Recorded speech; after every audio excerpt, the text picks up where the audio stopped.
Staff Sergeant Taylor Hoover's mom said that he reported to her that it was this chaos, the chain of command was unclear, that they were sitting ducks, and we've heard other things since then. I think I understand that you'd rather talk, and the president would rather talk about the decision to end the war in Afghanistan. I think a lot of people are concerned about how it happened, the implementation of the withdrawal, and why it seems so chaotic, and why warnings about suicide bombers might not have been heeded, and the rest. Look, I think Central Command, who was the overarching military command, did a pretty exhaustive investigation of this, Jake, and they determined that barring any decision that could have impacted mission success, there wasn't much that could have been done to prevent that attack from coming, as tragic as it was. Oh, wow. That's one of the dumbest things I've ever heard. First off, welcome back to the program. Top of this third hour, Dana Loesch here with you. You can listen coast to coast. You can join the YouTube discussion. Find us on Facebook. You can also stream the radio program. The questioning that Jake Tapper led with, I've got to start there because the question was based on a false premise. The premise was that the discussion of ending the war in Iraq was made by this administration, and the discussion around doing so was only during this administration. And if you listen to the way that he asked that question, that's exactly what he was intimating, which is incorrect. I mean, this was something that was determined long before even the 2020 election. So that's wholly, absolutely inaccurate, number one.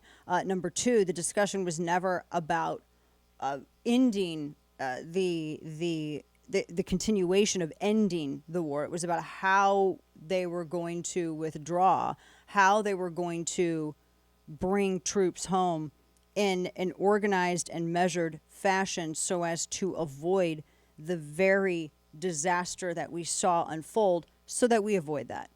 That's what it was. And for this, for Kirby to say there wasn't much that could have been done to prevent that attack is a slap in the face to the victims' families.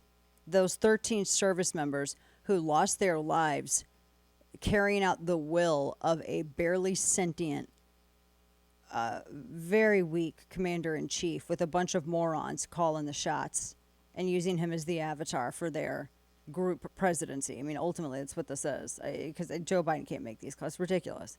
All the military, every military expert, every service member advising the president counseled against this, just as they did the previous president, because of the timing. First off, the worst thing that you can do is do anything in spring. That's when people are coming out of Afghanistan, they literally have a war season. And that's when people are coming out and there's conflict, etc. First off, he was advised against the timing. He was advised against not leaving a residual force in place. And then lastly, WhatsApp. As I've told you before, and it's been widely reported on, the Taliban began moving through Afghanistan, and they were getting entire villages to they were just laying down their arms and surrendering the moment the Taliban rolled up, because Taliban was literally using WhatsApp messaging to announce that they were going to be arriving in that village and they were going to kill anybody who didn't surrender. So they were already conducting their battle. They were just doing it digitally. And what gets me is that the United States, knew about this, or should have, because our media knew about it, but they didn't, because the media was even reporting about this. I think it was The Guardian, and there were a couple, or not The Guardian, I think it was The Independent. They were reporting on how the Taliban was using WhatsApp and basically taking over entire villages just with this messaging service. So if the media knew, clearly our military had to, right? Or at least our government agencies. So for Kirby to say there wasn't much that could have been done, that just sounds like complete incompetence and reckless irresponsibility to me. Because there were a lot of things that could have been done. You know what? You could have allowed the people the 13 service members who were there standing at Hamid Karzai International Airport, they recognized who that bomber was. That bomber had apparently made a couple of dry runs in the days leading up to the attack. They knew who the bomber was. They could recognize him in a crowd. They knew that he was affiliated with terrorists.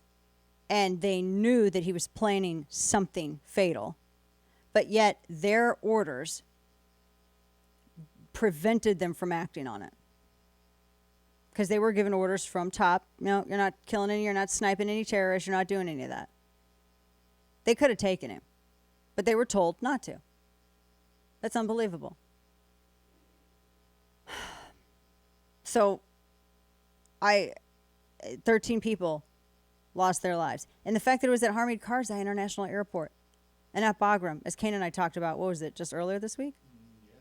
I mean, you go from outside of the city, somewhat isolated, very well fortified airport to a non-well fortified airport in the middle of the city where you have to go through a no man's land of go through the city of Kabul, deal with the terrorists that are taking over portions of the city. Taliban's rolling in. I mean, we actually had to make a deal with the Taliban to get people to the airport safely because we couldn't, as the United States, guarantee it ourselves.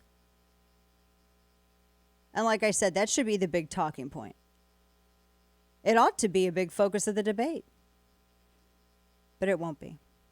Because our Republican Party has the weakest leadership that I think I've ever seen. It's ridiculous. I don't think Reince Priebus would have allowed for this stuff. I don't dislike Ronna McDaniel, but I dislike the way she's running the RNC. Was Ronna Romney McDaniel, which she used a lot until the Romney name became kind of caustic and she wanted to disassociate from that.